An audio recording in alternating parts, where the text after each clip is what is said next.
Welcome back to the workshop.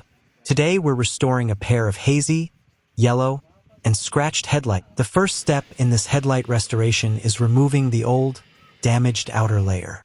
Before sanding, we carefully use a sharp razor blade to scrape away the loose, peeling clear coat and heavy oxidation from the headlight lens. After removing the damaged clear coat with a razor blade, the next step is wet sanding with progressively finer grits of sandpaper. This stage is one of the most important parts of the restoration process because it levels the surface, removes the remaining oxidation, and eliminates the deeper scratches that cannot be polished out right away. The goal is not to make the headlight look perfect immediately, but to gradually refine the plastic until it becomes smooth enough for polishing and sealing. We begin with 400 grit sandpaper. This is the most aggressive grit used in this process, so it should be handled carefully and only used long enough to remove the stubborn damage left behind after the clear coat has been stripped. At this stage, the headlight will usually still look cloudy and rough, which is completely normal. The purpose of the 400 grit is to cut through the oxidized layer and level out the surface so the later grits have a clean foundation to work with. If the lens has heavy yellowing, pitting, or rough patches, this grit helps break those imperfections down efficiently. During sanding, both the headlight and the sandpaper must stay wet at all times.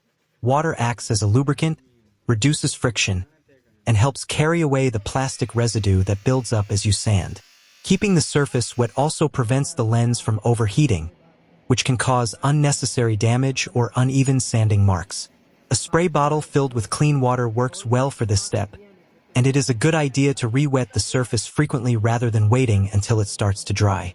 If the paper begins to clog, rinse it out or replace it so it continues cutting evenly. When using the 400 grit, apply light to moderate pressure and move the sandpaper in straight, controlled strokes. It is usually best to sand in one direction first, then switch directions slightly if needed to keep the surface even.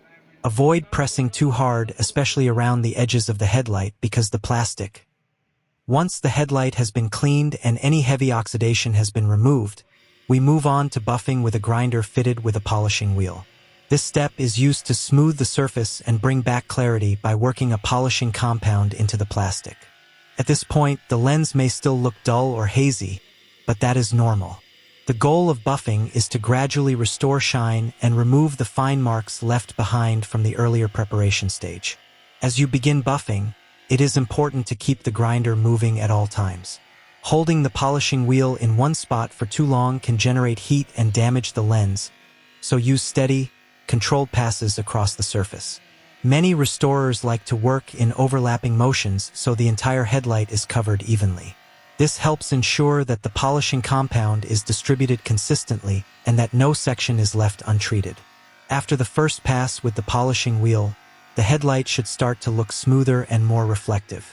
The haze will begin to fade, and the plastic will take on a cleaner appearance. If some areas still look cloudy or uneven, continue buffing with light pressure until the finish becomes more uniform. Patience matters here. Thank you for watching this headlight restoration project. If you enjoyed the video, please like, share, and subscribe to support the channel. Stay tuned for more heavy-duty workshop repairs,